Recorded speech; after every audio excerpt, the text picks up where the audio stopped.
As pessoas estão trocando a sua própria realização, a realização dos seus sonhos, dos seus projetos, pela garantia de não ser mandado embora.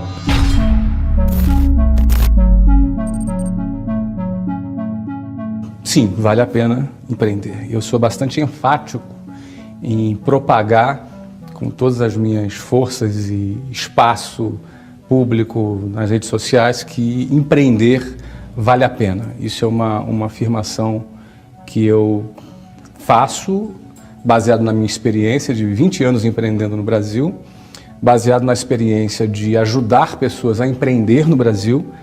Afinal, nós temos centenas de franquias no Brasil com novos empreendedores que nós treinamos e ajudamos a empreender no Brasil e pessoas que têm bons resultados. Porém, a ressalva é que a gente diz que vale a pena empreender no Brasil, apesar de vários fatores. O maior empregador do Brasil não são as grandes multinacionais, mas sim os micro e pequenos empresários. Então, apesar disso, parece que toda a estrutura estatal ignora esse fato que tem uma grande importância e contribuição na economia, e o que inclusive sustenta o próprio Estado.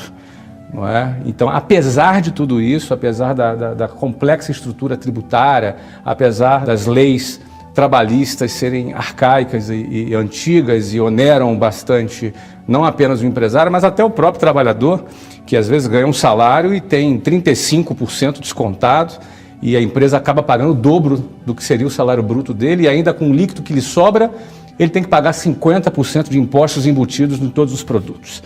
Ou seja, no final das contas, o empregado ficou com 15% do valor que ele gerou e 85% foi para a estrutura de INSS e o próprio governo em forma de impostos. Esse ambiente hostil é como se você fosse ter que sobreviver numa selva onde as regras da sobrevivência são desconhecidas para quem mora num ambiente urbano civilizado, não é? Então, no fundo, essa frase ela tenta colocar o quão realmente é desafiante empreender nesse cenário. Mas eu diria para você que, apesar disso, a gente aprende a lidar, a gente aprende, e no fundo, infelizmente, e muita gente tem bastante dificuldade de entender isso, quem é penalizado é o trabalhador, não é? Porque ele tem alguns direitos que o protegem, entre aspas, né? A proteção estatal é refletida em forma de quê? Não, ele tem um 13º, ele acredita, as pessoas realmente acreditam que tem um 13º salário. E, no fundo, isso são 12 salários diluídos em 13. No fundo, é o contrário. O trabalhador está emprestando dinheiro para o patrão sem juros, que é pago no final do ano, não é? O fundo de garantia, eles acreditam também que é um direito. No fundo, é o contrário. É um empréstimo compulsório feito para o governo, remunerado abaixo da inflação, que, inclusive, ele não tem acesso a pegar aquele dinheiro quando ele precisa. E toda a contribuição previdenciária de INSS, ela vai por água abaixo quando as regras da própria Previdência vão mudar toda hora e não tem jeito de mudar porque a conta não fecha, porque já é um modelo fracassado, já é um modelo que é fadado ao fracasso, é uma pirâmide financeira que depende da entrada de novos contribuintes para pagar aqueles que estão recebendo hoje, ou seja, todo mundo acredita que está fazendo uma poupança que um dia o governo vai usar essa poupança para pagar a aposentadoria dele, mas isso não é verdade. Não é? Para um jovem que trabalha hoje receber a sua aposentadoria no futuro, ele depende da existência de um outro jovem que talvez nem nasceu ainda, para ele trabalhar, para poder contribuir e assim ele receber. O problema é que a população ela está envelhecendo a cada ano que passa, logo você vai ter uma quantidade menor de jovens economicamente ativos, trabalhando principalmente pelo fato de que as famílias brasileiras têm a cada ano que passa menos filhos.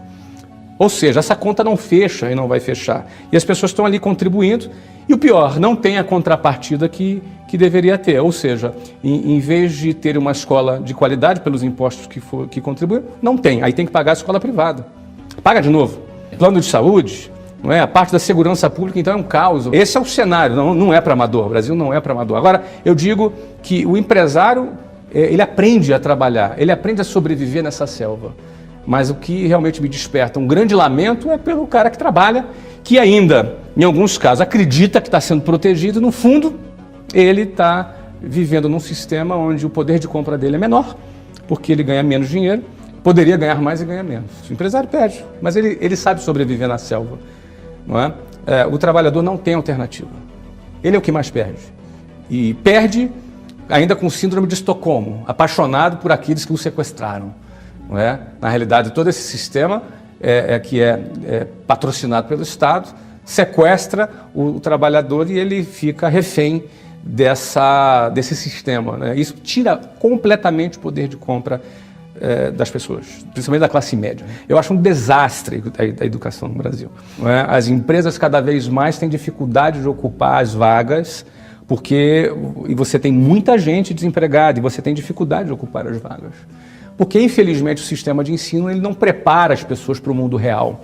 O sistema de ensino é aquela bolha controlada pelo MEC e que não prepara as pessoas para a realidade do mercado. As pessoas chegam sem saber falar em público, sem saber escrever uma redação, sem saber falar inglês, passam 12 anos sentado na cadeira de uma escola do ensino fundamental, do ensino médio, e sai sem falar inglês. É claro que algumas empresas, como a minha, por exemplo, se aproveitam desse fato para vender um produto porque é um curso de inglês. Eu sou fundador de uma grande rede de escolas de inglês no Brasil e, obviamente, essa minha empresa só existe porque a escola é incompetente. Se a escola fosse competente, essa empresa não existiria. Então, como as pessoas saem do sistema de ensino sem ter noções mínimas de educação financeira, elas não têm noções mínimas de educação financeira, não é? Ou seja, todo esse contexto, quando você olha para isso, você percebe que a escola não prepara o nosso jovem para a realidade. Aí ele é vomitado lá no mercado de trabalho, quando ele sai da faculdade, com o diploma pendurado na parede, e ele está absolutamente despreparado.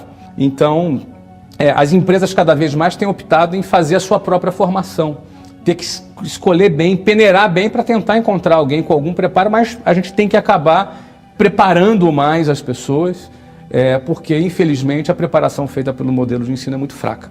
A gente passou por um período onde nós tínhamos mais de 18 milhões de jovens se preparando para fazer concurso público.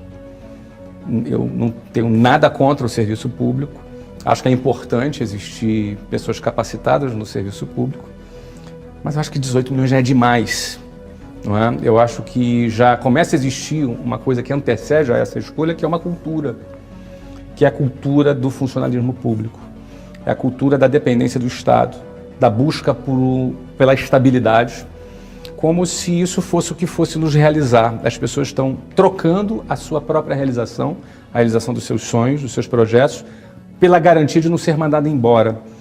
Eu acredito que isso é pensar muito pequeno, isso é muito pouco. Não estou dizendo que as pessoas não possam trabalhar no serviço público, não tem nada de indigno nisso. O Brasil precisa de bons servidores públicos, mas a busca pela estabilidade é uma cultura medíocre que começou a ser difundida no Brasil, e eu fico imaginando se o Bill Gates tivesse sido funcionário público, em vez de ter criado a Microsoft. Pessoas que, em vez de terem aberto um negócio na sua garagem, como acontece muito aqui nos Estados Unidos, tivessem buscado simplesmente trabalhar no sistema, no serviço público, para não perder um emprego, não é? Ou seja, o oposto disso é o apetite pelo risco. É uma outra cultura, a cultura do apetite pelo risco. Olha, eu tenho um sonho, eu tenho um objetivo, eu vou lutar por isso. Pode ser que eu consiga, pode ser que eu não consiga, não tenho nada garantido. Até porque na vida nada é garantido. Desde quando você nasce até quando você morre, você não tem nenhuma garantia, a não ser que nasceu e vai morrer, não é? Então não existe nada garantido. Nem a própria estabilidade no serviço público, como a gente vê hoje no Brasil, as pessoas muitos funcionários públicos não estão recebendo salário, basta uma crise econômica, a lei muda, algumas pessoas são demitidas, ou seja, a estabilidade não existe, essa é uma frase que eu costumo repetir. No entanto, essa cultura da estabilidade, ela é oposta, ela é antagônica à cultura do empreendedorismo. E para um país crescer, e um país que eu já falei que tem 70% dos empregos gerados por pequenos e microempresas, para um país resolver o problema do desemprego e ele se desenvolver, o mercado se desenvolver, precisa de mais gente pensando e querendo vencer dentro desse sistema, apesar de todas as dificuldades que existem. Ou seja, quem nasce primeiro, o ovo ou a galinha?